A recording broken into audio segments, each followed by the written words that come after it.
We are now joined by this hippie.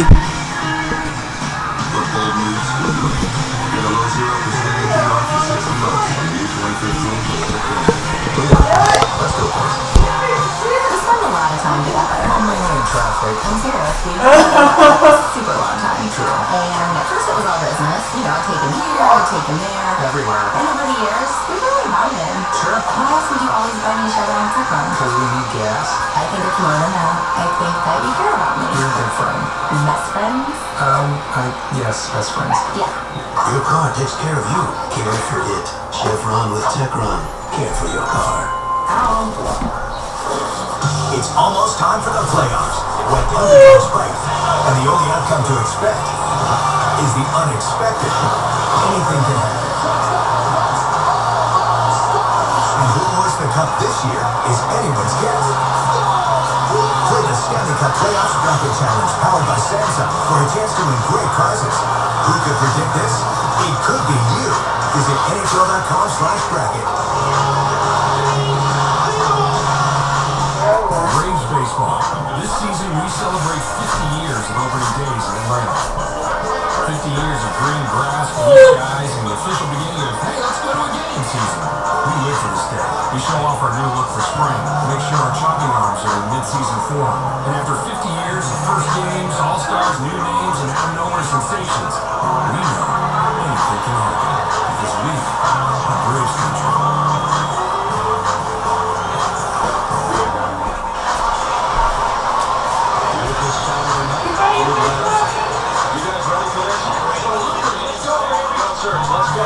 I really enjoy learning from a guy like Tony because, he wasn't the most gifted guy in the world, but if there was a game that we had to win, I wanted Tony on the ball.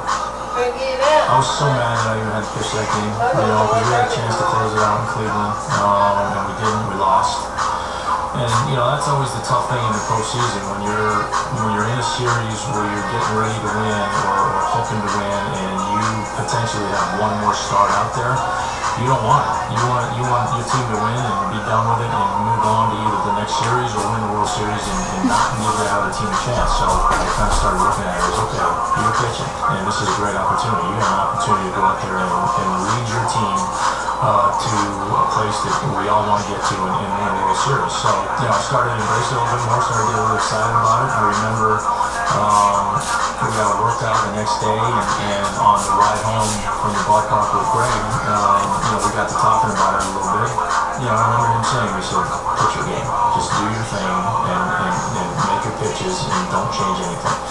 So that was, very reassuring because I think a lot of times you make a mistake when you're in a back-to-back series like that you think, okay, well, I got to make adjustments from what I did the first game, and oftentimes you make adjustments that you don't need to make. So it was very helpful information. Now I didn't in my wildest dreams think I was going to pitch the game that I did. It was nerve-wracking, of course, because we had a couple of World Series before that. We had one we thought maybe we should have won.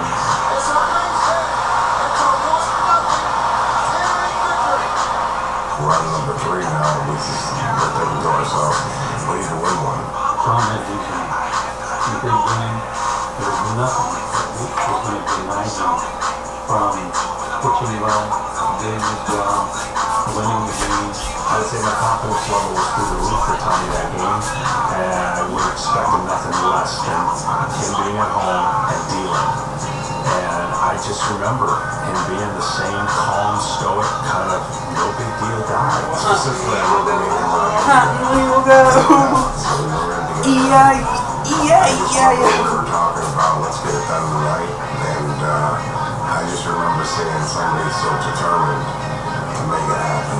My warm-up before the game was really good, but that was something that by that stage of the game I didn't pay a whole lot of attention to because I had my first inning issues, and there were many times where I'd warm up great and go out there in the first inning and I couldn't get anybody out, or I'd warm up terribly and I'd go out and throw a shutout. So I just kind of took it for what it was. But after I pitched that first inning, I kind of knew it was like, all right, what I had over there, I just had with me out here. Here's the 2-2. And then as each inning went on, it was just one of those things where I felt better and better about what I was doing and my command, stuff was getting better and better as the game went on. And Glennon finishes the inning with his 5th strikeout. Complete domination. Yeah, you're talking about the Cleveland Indians probably had the best lineup we have ever faced. Any World Series, any regular season game, we just shut them down. An array of located fastballs and off-speed changeups, moving it in, moving it out. It was phenomenal to watch, and the guys really had no clue how to combat it. And very uncharacteristically, not too many people know this, he came in the 5th inning, he said, will somebody score a run, because they're not. He said that in the dugout. Give me one. They're done. They're not getting any. And he meant it. I was feeling it. I was trying to say something maybe to fire the guys up, get them going a little bit. You know, we were trying like crazy. We had, a couple opportunities off El Presidente, Dennis Martinez early in the game. I was not a local guy. I didn't say a whole lot, so I think for me to say something like that, I was hoping it'd be kind of like one of those things that, hey, okay, let's go. Everybody went, that was so uncharacteristic of him, Bobby goes, you hear that? I said, yeah. He said, makes you feel pretty good, don't you? I said, yeah, I'm not nervous now. When your pitcher comes in and says, just give me one, that to me, tells me that he's executing all of his pitches. He can put it on a dime wherever he wants it. He must have really felt like he was on top of the world that night, because to say something like that against that team in that circumstance, it takes some guts. Fortunately, we got the one big hit from David, and that was all we needed. A long drive to right. Ramirez turns to the track. She's gone. He knew he was out of this game, and he knew that he could keep Cleveland off the scoreboard. And he knew that if the Braves scored one run, that would be enough.